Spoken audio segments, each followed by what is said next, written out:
Today's thought is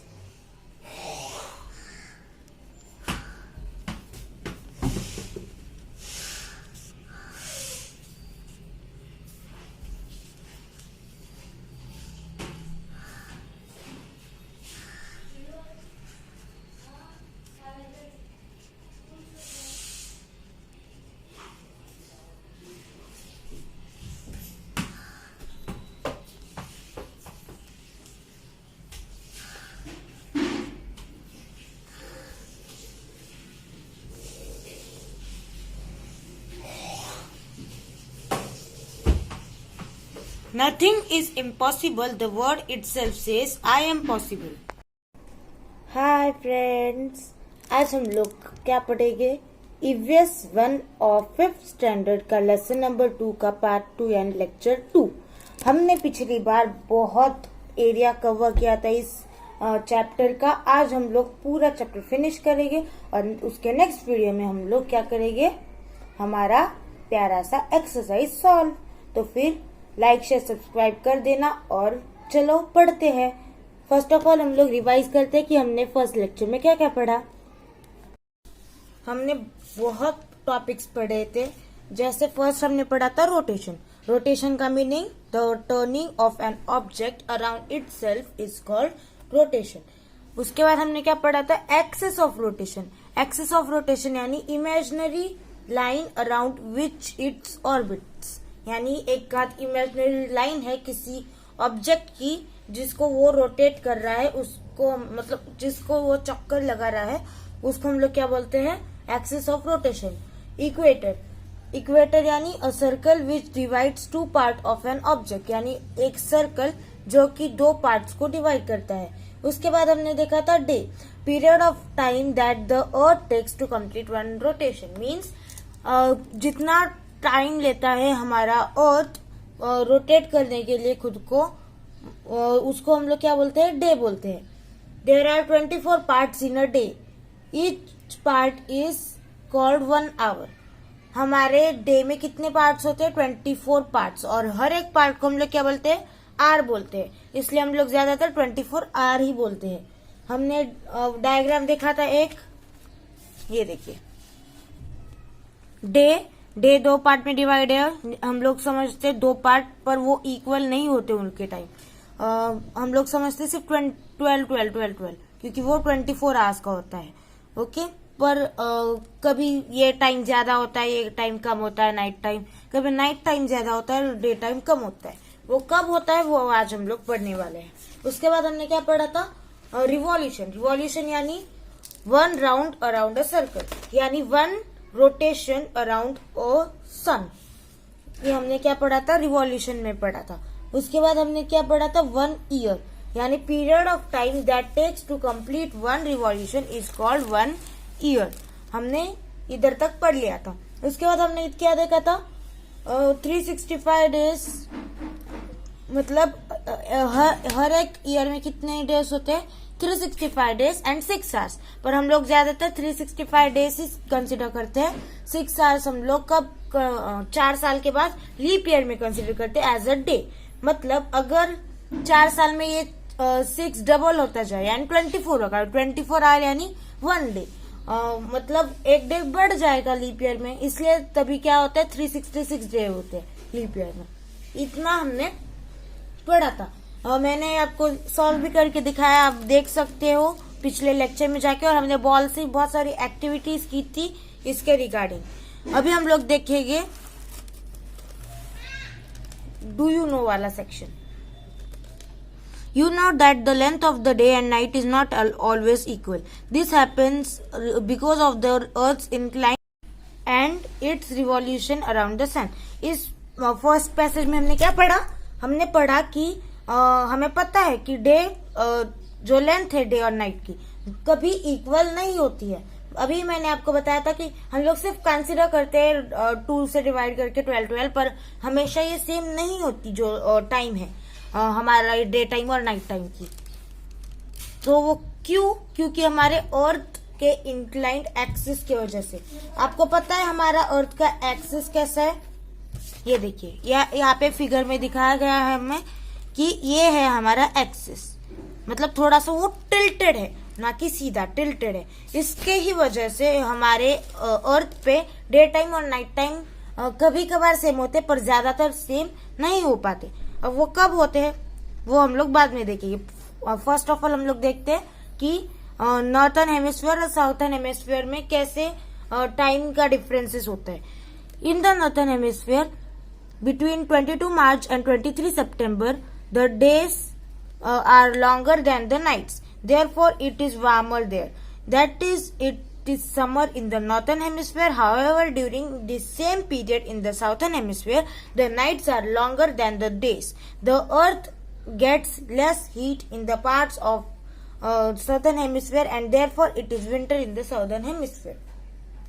इसके अंदर हमें क्या दिखाया गया है कि नॉर्थन हेमिस्फीयर में समझ लो अभी यहाँ पे हमें 2 डेट्स दी गई है, 22 मार्च एंड 23 सितंबर। इसके बीच में नॉर्थन हेमिस्फीयर मतलब ये हमारा जो ऊपर वाला है, ये वाला पार्ट, वो है हमारा नॉर्थन हेमिस्फीयर। यहाँ पे क्या होता है, उस टाइम समर होता है, पर उसी के हमें यहाँ पे अपोजिट वाला फॉर्मूला अप्लाई करना है। यानी समझ लो यहाँ पे ये हीट है, यानी यहाँ पे समर है, तो फिर यहाँ पे क्या होगा, उस डेट में विंटर होगा। कौन सी डेट में, 22 मार्च टू 23 सितंबर के बीच में यहाँ पे समर होगा और यहाँ पे विंटर होगा। और इसके बाद 23 सितंबर टू 22 मार्च तक यहाँ पे विंटर होगा और यहाँ पे समर होगा। ऐसे ये टाइम ड्यूरेशन चेंज होता रहता है, ऐसे ये दोनों पैसेजेस में कहा गया है। ओके, हमने अभी मतलब मैंने सिर्फ फर्स्ट पैराग्राफ रीड किया, सेकेंड नहीं किया, पर मैंने शॉर्ट में एक्सप्लेन कर दिया। आप इसको वापस से ये वाले पैराग्राफ को रीड कर लीजिएगा, आपको इजीली समझ में आ जाएगा। मतलब बहुत इजी है। देखो यहाँ पे हमें यहाँ पे एक आपको लाइन दिख रही है, ऊपर क्या है हमारा नॉर्थ हेमिस्फीयर, यहाँ पे साउदर्न हेमिस्फीयर। अभी 22 मार्च टू 23 सितंबर के बीच में यहाँ पे क्या होगा, हमारा समर होगा और यहाँ पे क्या होगा, हमारा विंटर होगा। पर 23 सितंबर टू 22 मार्च तक यहाँ पे हमारा विंटर होगा और यहाँ पे समर होगा। ओके, मतलब डेट्स भी अपोजिट कर दिए और सीजन्स भी अपोजिट कर दिए हैं। उसके बाद है हमारा note that there may be differences in the dates due to the leap year. हाँ, जो हमारा लीप ईयर है उसके अंदर एक दिन एक्स्ट्रा होता है। मतलब यहाँ पे डेट्स, जो यहाँ पे 4 डेट्स बताई गई है, उसके अंदर हमें डिफरेंसेस भी पाए जा सकते जब वहां पे लीप ईयर है। In India summer, the rainy season and winter are considered to be main seasons. We also divide the year into 6 seasons, namely वसंत, ग्रीष्म, वर्षा, शरद, हेमंत एंड शिशिर।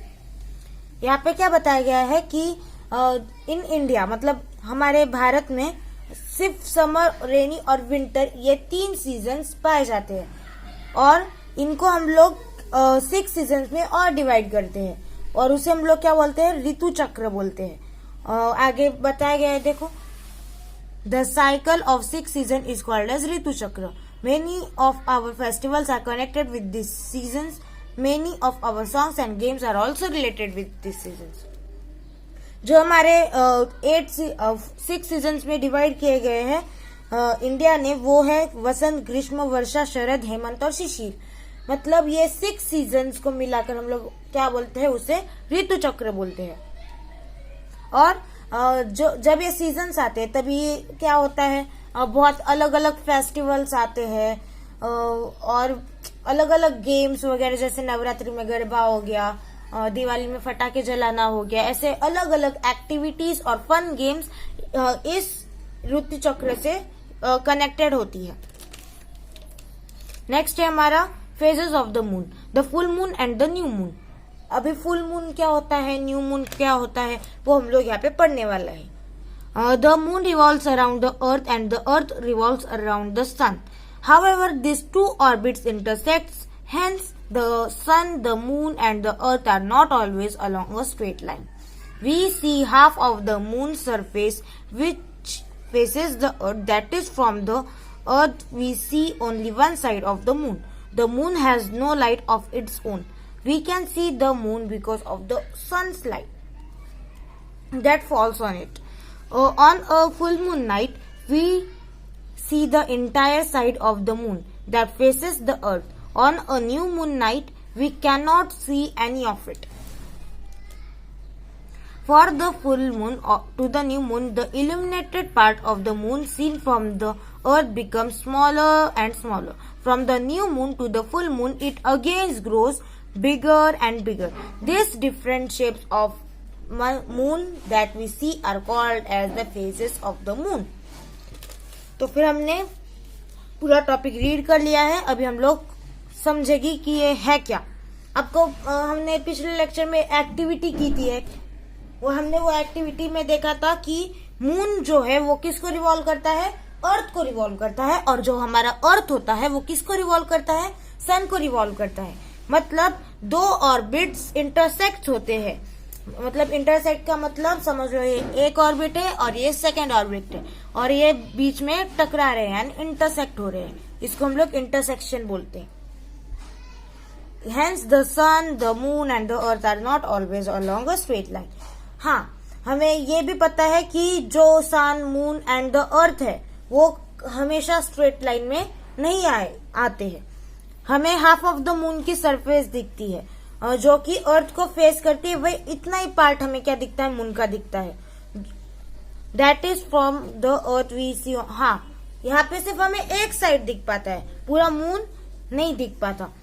आपको पता है मून क्या है, एक सैटेलाइट है. मून के पास खुद की लाइट नहीं होती. मतलब उसको कैसे लाइट मिलता होगा, हमारे सन से उसको लाइट मिलता होगा. हम लोग मून को इसलिए देख पाते हैं क्योंकि सन की लाइट की वजह से. आपको पता ही है जहाँ पे रोशनी आगे के स्टैंडर्ड्स में आपको ये टॉपिक है कि जहाँ पे रोशनी आती है वही पार्ट हमें दिख पाता है. आप अंधेरा कर लो और थोड़ा सा, मतलब जहाँ पे विंडो है और पूरे पर्दे वगैरह लगा लो, सब कुछ अंधेरा करके रख दो और थोड़ा सा जो आपका पर्दा है वो साइड में करो और थोड़ी सी विंडो निकालो, तो फिर हमें तुरंत उसके साइड का जो व्यू है, मतलब उसके आजू बाजू का एरिया अच्छे से दिखाई नहीं पड़ता है. मतलब जहाँ पे लाइट होती है वही हमें दिखाई पड़ता है. यहाँ पे मून के पास लाइट नहीं होती पर सन के पास होती है. सन उसको लाइट, मतलब सन से उसकी लाइट जाती है और वो हमें रिफ्लेक्ट होती है. फिर इसलिए हमें सिर्फ एक पार्ट ही दिखता है मून का. जब फुल मून होता है हमें पूरी साइड दिखती है, पर जब न्यू मून होता है हमें उसमें से कुछ भी नहीं दिख पाता. अभी फुल मून से न्यू मून तक जो पार्ट है, इल्यूमिनेटेड पार्ट, जो इल्यूमिनेटेड पार्ट है वो क्या होता है, छोटा और छोटा हो जाता है.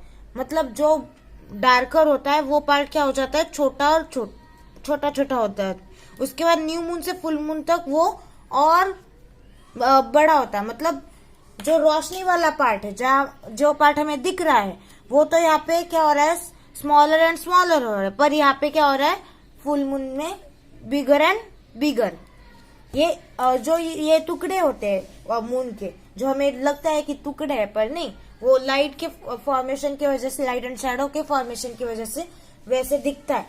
और उसी फेजेस को हम लोग क्या बोलते हैं, फेजेस ऑफ द मून बोलते हैं. नेक्स्ट पार्ट है हमारा the lunar month and the days, तिथि.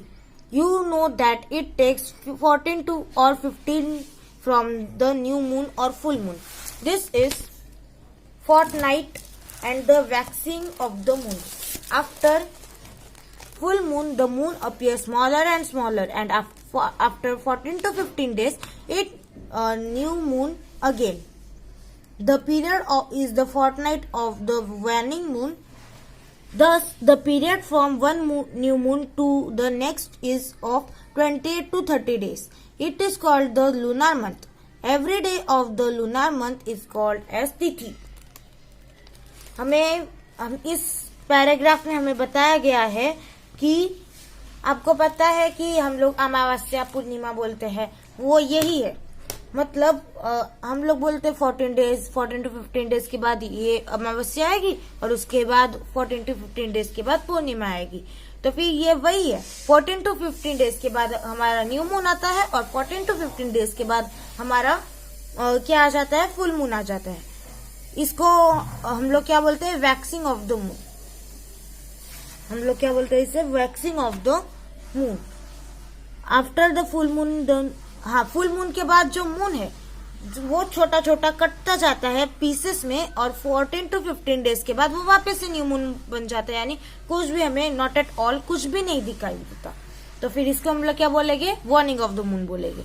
मतलब फुल मून होगा उसे हम लोग वैक्सिंग बोलेंगे और न्यू मून होगा उसे हम लोग क्या बोलेंगे, वार्निंग बोलेंगे। जो न्यू मून टू जो हमारा नेक्स्ट न्यू मून होगा वो कब होगा, 28 to 30 डेज के बीच में हो सकता है। और इसको हम लोग क्या बोलते हैं, लूनार मंथ बोलते हैं। और हर दिन लूनार मंथ का हम लोग क्या बोलते हैं, एक एक दिन लूनार मंथ का हम लोग उसे क्या बोलते हैं, तिथि बोलते हैं।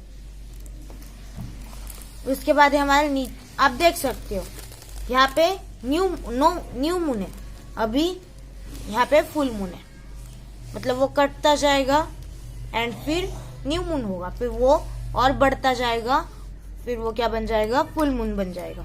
उसके बाद है हमारा ये वापस से आपको यहाँ पे समझाया गया है, यानी न्यू मून 15 डेज के बाद क्या बन जाएगा, फुल मून। और इसको हम लोग क्या बोलेंगे, वैक्सिंग ऑफ द मून, यानी शुक्ला पक्ष।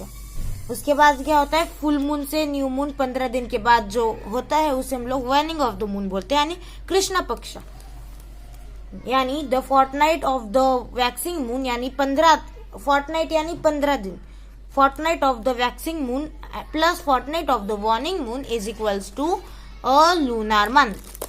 ऑलवेज रिमेम्बर में हमें क्या बताया गया है, the rotation of the earth gives rise to the day and night, the revolution of the earth and the inclination of the axis give rise to the cycle of the season.